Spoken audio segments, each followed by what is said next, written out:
that is gone. So I'm left with the minus omega e cosine lambda y dot in the Ex term. Minus omega e cosine lambda y dot Ex. We're done with this. And almost there, one more term. Omega e cosine lambda times bx. Omega e cosine lambda times x dot minus omega e y dot, whatever that term was, y cosine lambda plus omega e sine lambda times a lot of things. Wherever you see an omega e square, which is with this term here, bring that guy, this term here, they're gone, and so I'm left with only an omega e cosine lambda x dot dy.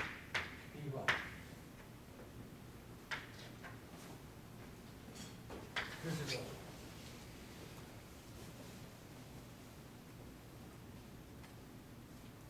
Okay, so all terms containing omega e square are removed.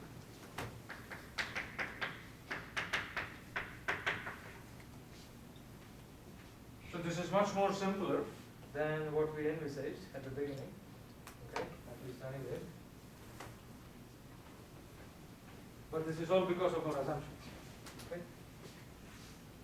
With your permission, I'm going to get rid of this and then write down that in a much more succinct manner, and then come back in the next class and then solve the problem.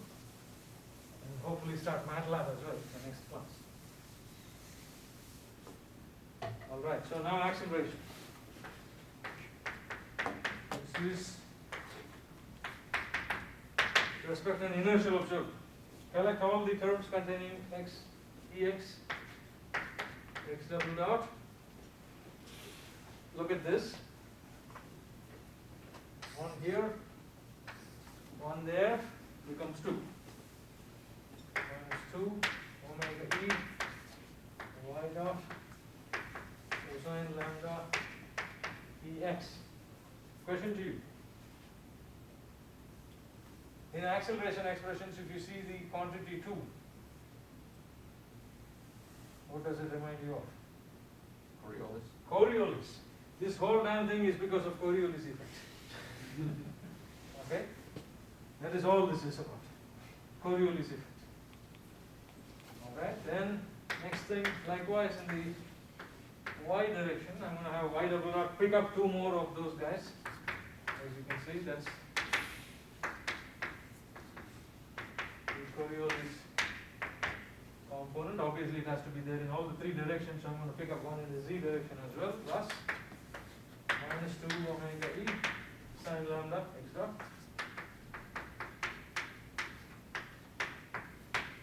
Easy, so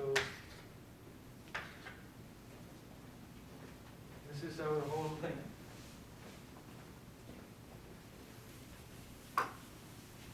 The last thing I want to write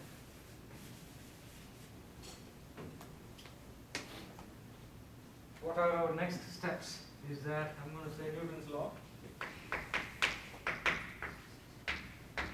F is equal to ma. Okay. Force is some tension force, so tension force T.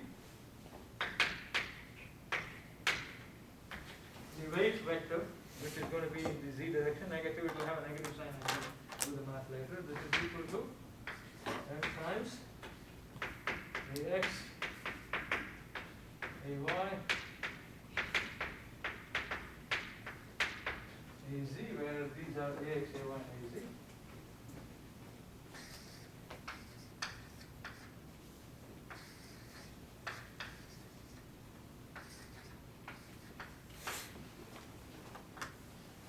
And you can immediately recognize that this term ax is what? Is the inertial component of the acceleration in the x direction, and it contains the non-inertial component of acceleration and the Coriolis component of acceleration.